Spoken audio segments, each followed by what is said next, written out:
c'est faux. Les inégalités entre les hommes et les femmes, en ce qui concerne les troubles mentaux, sont majeures, sont connues de longue date et ne résident pas à des différences biologiques. Et cela existe sur 4 axes que je vais prendre concernant la prévalence, les diagnostics, les prises en charge et la stigmatisation différenciée.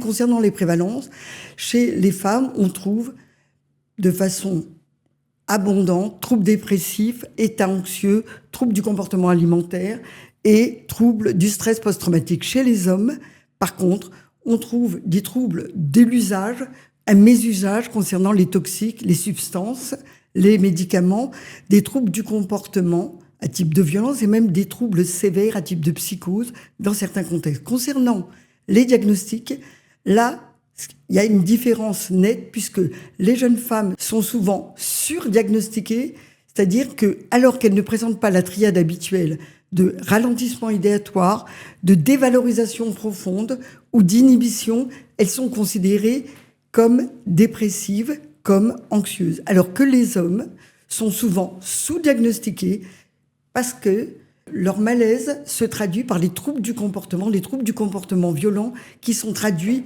malheureusement comme des comportements délinquants, comme des comportements hors la loi.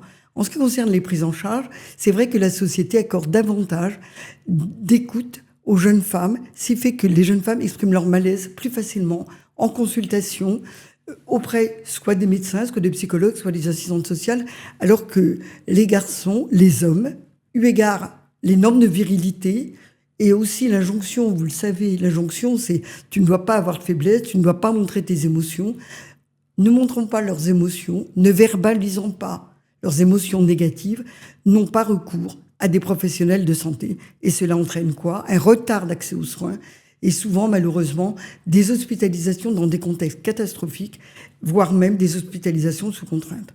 Pour finir, la question de la stigmatisation aussi est nette en ce qui concerne la différence entre les hommes et les femmes.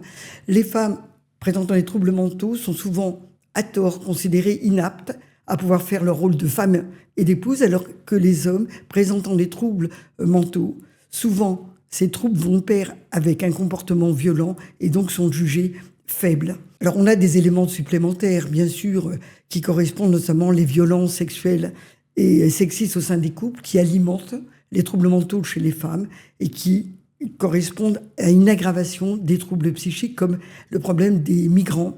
Les femmes migrantes aussi présentent des éléments supplémentaires de fragilité qui présentent là aussi un obstacle aux soins. Pour conclure, ces inégalités entre les hommes et les femmes concernant les troubles mentaux ne résident pas seulement sur des différences biologiques, mais bien sur des différences sociologiques qui, en lien avec les stéréotypes de genre, peuvent aussi jouer des inégalités éducatives ou économiques et également des expériences antérieures de violence. C'est pourquoi il est nécessaire d'avoir une approche intersectorielle genrée concernant la prise en charge des troubles mentaux.